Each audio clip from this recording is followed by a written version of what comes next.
Mando kumbiro kuziva pambo taurwa nyaya kunzi madzibaba Ishmael vainetsana nemwana wemukoma wavo anova mwana wenyu mimi wamakabereka. Mungatitsanangurire here kuti daka iri rainyatsobva papi chaizvo chaizvo? Daka ramadzibaba Ishmael naDenford parakabvira ndepehura izvi. Denford akaita 17 years ari kuSouth Africa achishanda ikoko. Kuti adzoke kuno ivo ndo vakamufonera kuti Denford udzoka kuno kune basa rani? Ndo kwaane basa rako. Ndozvotaura nemunhu. Chibva kuSouth Africa uye kuno. Denford akauya zvishoma kuno akagara akati baba ndauya. Basa riya ndakuchirita sei? Ndakuchirida kuti makandisisa basa munganditi basa rangu riri kuno. Zvikanzi gara ndichakuita sei ndichakuudza. Saka Denford munhu aiendawo kumasowe achinorara kunana domboshava kumakomo chichichi. Ndo paakanoudzwa kuti iwewe hakuna basa rawakashedzerwa. Basa rawakashedzerwa iwewe imhiko dzavakatoisa pauri kuti haufanirwi kuroora ende vasikana vafanirwa kuroorwa. Asi pamusha penyu pasekuru vako pane miti uripo mumango padhuze nepamugodhi pane mimango miviri pane umwe usingadyiwe nevanhu poita umwe uri kudyiwa nechi unodyiwa nevanhu. Saka uyu usingadyiwe nevanhu ukaenda pane mhiko yakaiswa ipapo asi mhiko iyi yakamirira chi iwe semwana mukomana mukuru ndiwe muzukuru wokutanga. Zita rekuti Denford nderasekuru. Baba vana madzibaba Ishmael. Alright. Auya akasikotaurira sekuru naambuya. Ambuya ndokuda kudaira ndovanzi ambuya nyarara iyi nyaya yangu nani nasekuru. Sekuru panapa pane chimiro chakadai. Saka ina achikumbira kutema mumango uyu ubve papi ipapo. Sekuru akati haisi problem muzukuru. Kana uchitema ita sei? Tema. Sekuru vazonoturirawo amai vakati zviri nani utemeni pane kuti uteme mumango upi ihoya. Saka Denford akawana simba manje pakuti kwavari ngonditi zviri nani utemeni pane utema mumango uyu. Why? Madzibaba ndipo vakati pamimango 25 ungagone kuitema iyi 25 asi uyu hautemi. Akati haiwa izvo ndo zvandakuda kuchiona. Akauya first week vaedza kutema ndobva autadzirira akaputika maoko ise akazvimba akaenda. Akadzoka kechipiri akada kutema futi akautadzirira. Kekupedzesera akangoudzwa kunzi 12 o'clock dzikachaya usati watema mumango iwoyo. Zvadhakwa. Denford akauya akasvika pamba pevamwe kuraini kwamakondo. Pangusikuona demo riri pachivanze pangusikuonunga demo riyere. Ndofunga dzaa around 11:30. Tobvaenda pamumango. Wakafuta kudai. Ndokutema mumango uya. 12 o'clock zichingaende mumango uchibva waita sei? Wadona. Asi paive nababa mukuru vamwe vanorwara pfungwa baba mukuru Robert nasekuru vamwe kwachiteme vanonzi Asmata achitemerere nyakudirwa.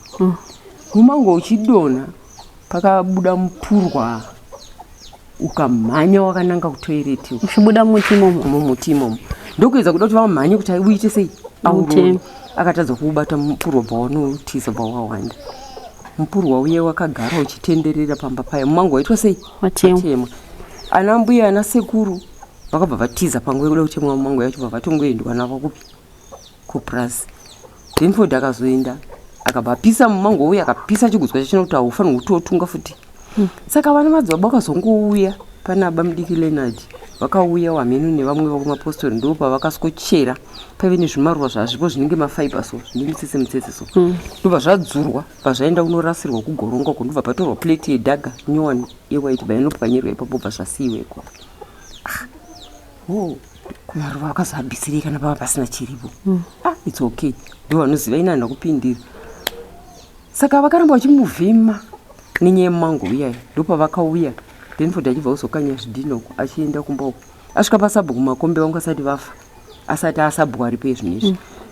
Ndopa vakamuona iye akabata muriwo atopiwa muriwo naMaiguru vachi ari kutoenda pamba pairara. Nekuda kwokuti ini dzimba dzangu dzakapaswa naivana baba munini negurupu ravo. Saka akutongogara mudzimba dzevamwe. Hapana ati azopavaka zvakare. Saka akuenda kunogara pamukomo wacho paaigara. Ndopa vakatanga kumurwisa. Vamurwisa Denford vamutema nezvidhina ndofunga group of 7.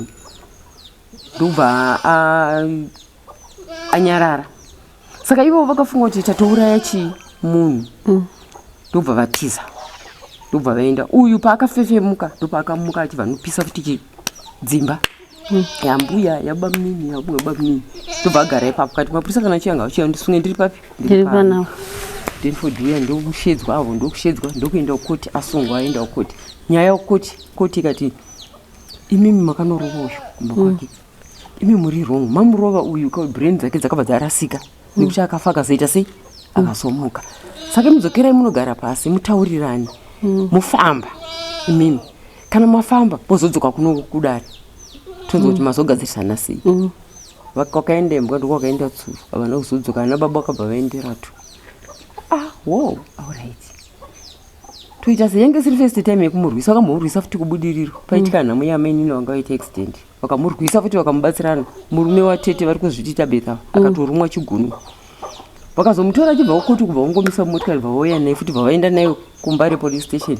mukwasha mhino vanhu vaangatenge ikoko kwamedia street ndobva yazoitiswa community service ndobva aita zvake 4 months dzake 4 months iri 210 hours ndobva apedza ndobva adzoka ndobva atosikogara kunoko saka izvozvo zvakaita kuti Denford nanabamunini vatadze kuwirirana anabamunini kuti haasi wani madzibaba vanenge vakagara vasirivo vanoita chinhu vanotuma vaningi navavo nevamwe vavanonamata navo chinenge chitori gurupu madzibaba vangu vasingafambi vega vanofamba negrupu ravo vakagadwa semukuru zviya zviya president avafambi vasina mabodyguard ndo zvanga zvinoitika pana madzibaba saka vakaedza kuda kumutswanya nedombo kusumudza dombo kudai kuda kuti vamutswanye musoro vamwe amai vakamhanya kanorara pamusoro paDenford kana muchitswanya yani mutswanya inini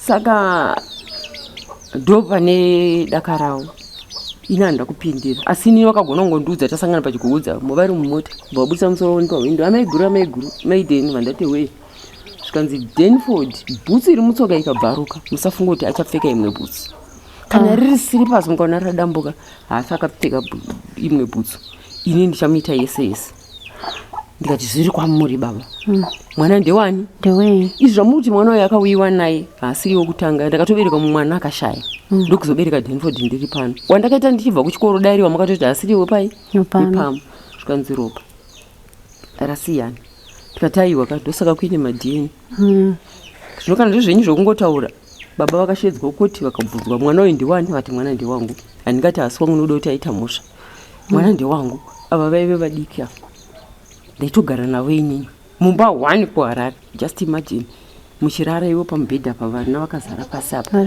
amai nababa vangu variko kuno kumusha ndaitotadza dzimwe nguva kurarama upenyu hwekugara kutaundi nekuda kwokuti kune anabamunini havana pavanozonogara ndichivachengeta kusvikira varoore amainini saka muchisvika muchiroorwa ndimaichengeta ava madzibaba Ishmael vari mwana mudiki anenge ari mumusha zvesve nokuti murume wangu ndiye first born mumba ndaitogara navo inini kusvikira vazoroora amainini avo ndichigara navo inini asi ndakashayiwa pakazobva dambudziko kuti rakabva pakudiko ndikapazirwa dzimba ndikarwiswa midziyo yangu ikaraswa marati handitozivi kuti kwavakatoaisa kuti akaiswa kupi asi nhasi vana vangu vari mudambudziko vanotambudzika nhasi unoyu mwana wangu musikana anotidzira Denford atenga stendi yake kubudiriro kuGlenview 7 vakatsvaga futi nana madzibaba kuti endai munotsvaga kuti ari kugara papi chaipo chaipo da kutozava ari kunyatsogara I don't know kuti vaida kuedza kuzoita sei kunomuvhiringidza zvinovavhiringa vana vese vana vangu vakaenda kuchikoro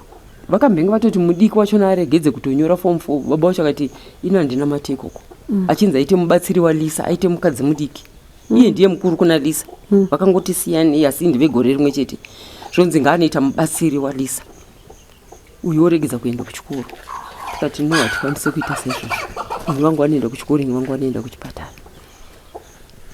saka inini ndikavengwa zvoreva kuti nevana vangu here kutambura kuti ameni nevana ava ini ndakatambura nevangu vari 3 ndini nyakuziva kuti vana vaende kuchikoro baba vacho bva vafurwa nzi tambai ende munogara kwabhora toengesa midziyo yangu vachibva vatora mari vachibva vanorora mukadzi vachibva vagara kwatenga stendi kwabhora saka imimi murume wenyu akatokusiya iwo bva aenda through madzibaba ko uyu mwana uyo wavakakesa kuti hapana bhutsu achazopfeka muupenyu hwake upenyu hwake hwakamira sei izvozvo ari kungotambura ari kungokwangwayawo izvo kana katowanohwawo akanongowo zvatovharana mukadzi zvake akazoroora naye asi chekuti achinyatsoshanda chaicho chinomupa mari yekuti atenge chimwe chinhu mawindow frames madoor frames zvese akatenga anditi tivakaka apa vakeke mari yacho haina chaichashanda uya uzoombera uti baba sori ndauya inini ndinamati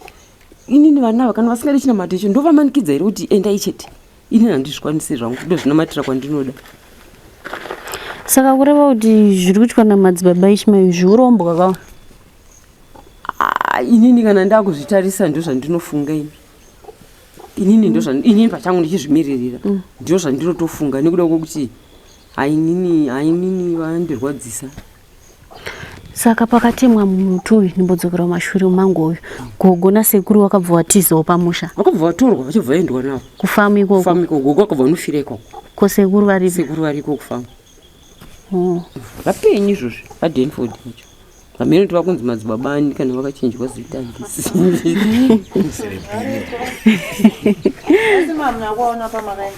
alright maita kamudhara kana ndebvu chena so kapfupika kana kakatokofanana nemusikano Lisa tete viji namudhara vanonyanya kusiyana naiye ari kuzvita Aronu anitori mutsvuku mudhara vatsvuku manje